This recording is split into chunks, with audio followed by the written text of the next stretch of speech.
Hi, and welcome back to Living Legacy. I'm your host, Marion Skeete, and we are in some incredible discussions. We've been having some incredible discussions about authentic Christian faith. Do we really have authentic Christian faith?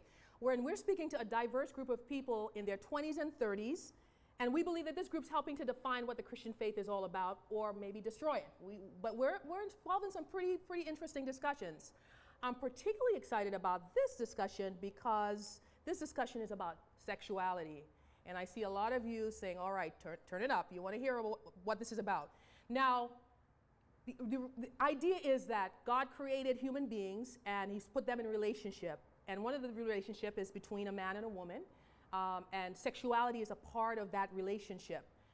But oftentimes what we find, and I think what the world or non-Christians hear about Christians, is that so much of what Christians hate about life or thinks is wrong has to do with sexuality, whether we're talking about abortion, whether we're talking about gay marriage, whatever we're talking about, it has a lot to do with sexuality. And it gives the impression that we're obsessed with the idea, we're not comfortable with the idea of our sexuality.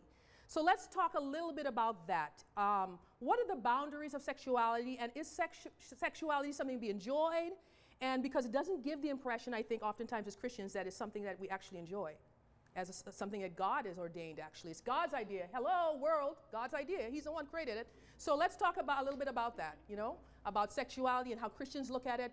Don't everyone stare at me like deer in headlights? Like, okay. I can't believe we're talking about this on camera. I'll go first.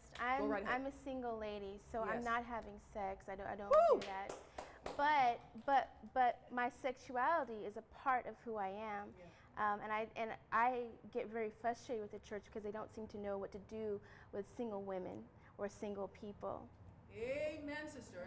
So, but I do it by dancing and just being who I am, being my feminine self.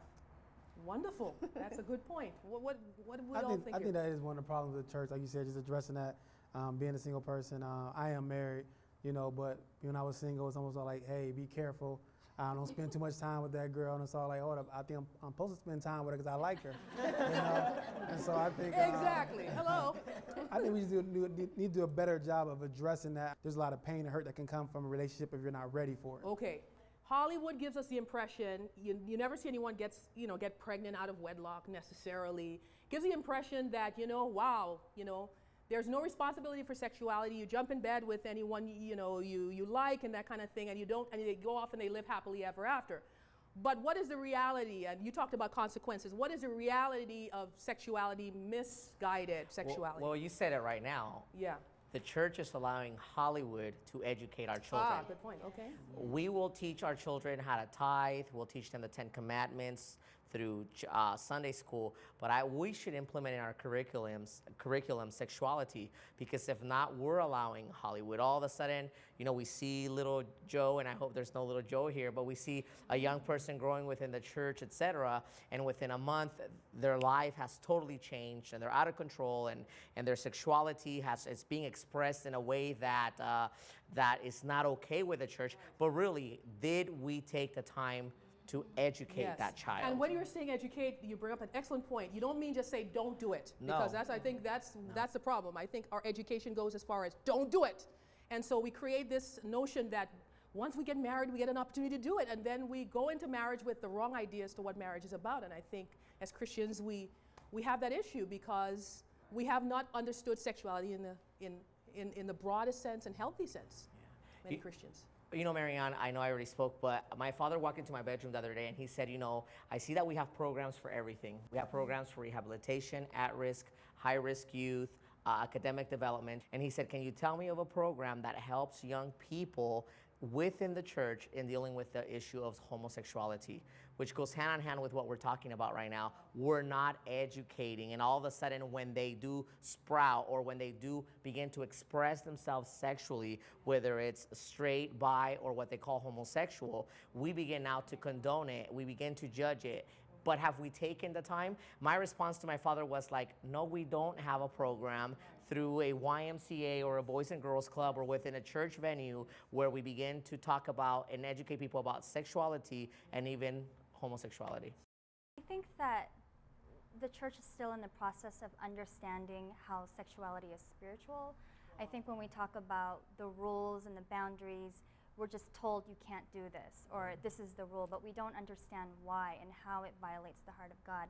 And I think once we understand how it impacts His heart, then I think that will have a bigger impact on our actions than just merely following what we think is whatever rule the church has set out before us. Yes, Yeah. yes. And I think a big part of the way the church engages sexuality is we tend to villainize people who express sexuality differently than the way that we see it in the scriptures.